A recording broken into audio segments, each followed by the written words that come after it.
Hello and welcome to 5 Elements Living. I'm Shelby Conley and you're watching 5 Elements Living TV, where I sit down with like-minded people who are interested in wellness and health.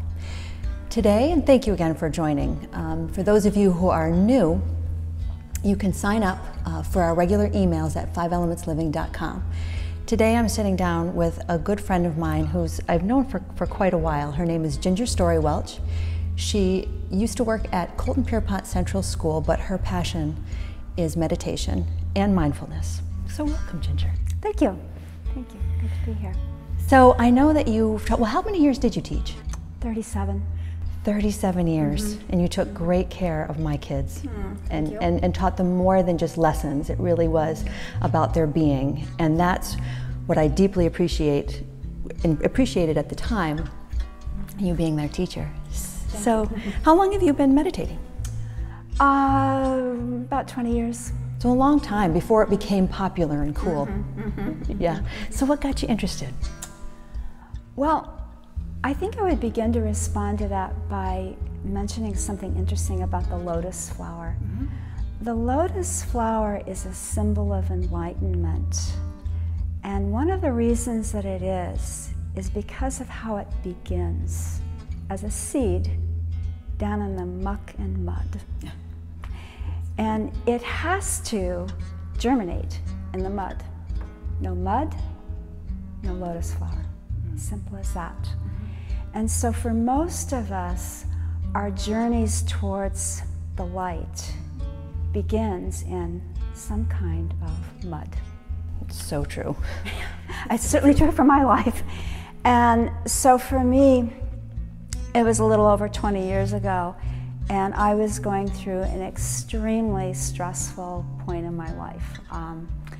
I would describe it as, on a scale of 1 to 10, it was a 13. You know, it was just kind of off the charts. And sometimes when you're in that sort of situation, you can get out. That's one thing you can do. You can get a different job, whatever. And sometimes the only way is to go through. And this was one of those where I had to go through. And as I was looking at this, I was realizing that there were 3 possible outcomes personally for me. One was that I could come through it with health issues. I also realized that if this became my chronic state of life, that I could have a premature death, because I knew that this level of stress affects your health, and sometimes it can even shorten one's life. And the third possibility was a little more optimistic than those other 2, was that I could get really good at taking care of myself so that those other 2 possibilities did not manifest. True. And when I saw it that starkly, you can have illness, you can have premature death, or you can take care of yourself. It was a no-brainer. No-brainer. I knew I didn't have time to get sick, and I was aware enough to realize that taking care of myself would actually take less time than getting sick.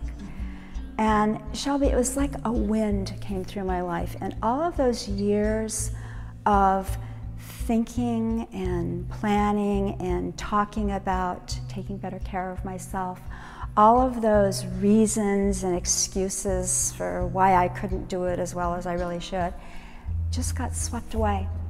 And I was left with 2 words: you must. And I'm really... And that came from within. You must. And I'm very glad and very grateful to those who are my teachers and mentors and whatnot that I did. And not with any kind of perfection, and certainly not without regression and recommitment and stuff like that. But I developed a repertoire of skills that were very supportive and really sustained me today. And out of all of them, the one that I am most grateful for is meditation. It's been very transformative, and I love sharing it. Oh, that's great. And we're going to be hosting a class here. It's a 6-week class on Monday evenings. It's meditation and mindfulness. And we're going to be going through about an hour and a half worth of time for each class. However, how is that going to be broken up? Well, We'll start out with just a little relaxation because everybody's going to be coming, you know, stressed and busy and all. Well, the fall is starting, and so that is it's a brand new page for people to start in the fall. So that's why we chose that. Exactly.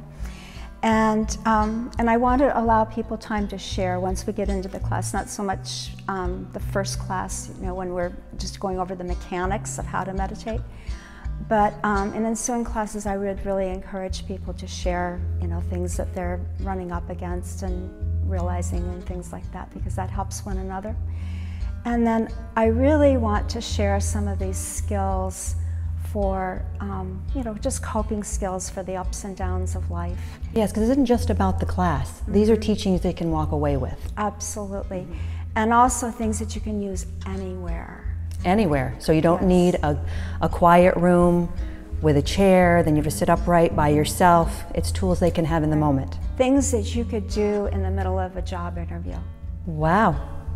No, that's going to be wonderful for people, because nobody is getting out of this without any suffering. Nobody leaves this life without suffering, and you can't avoid it. So really these teachings are going to be powerful. The Maharishi said that meditation doesn't remove the waves from your life, it gives you a surfboard. Wow. And I really like that. And you're going to make sure we all get surfboards. Yes, yes. Well, I'm going to be joining the class as well. Wonderful. I'm pretty excited about being in it and using it in my own daily life.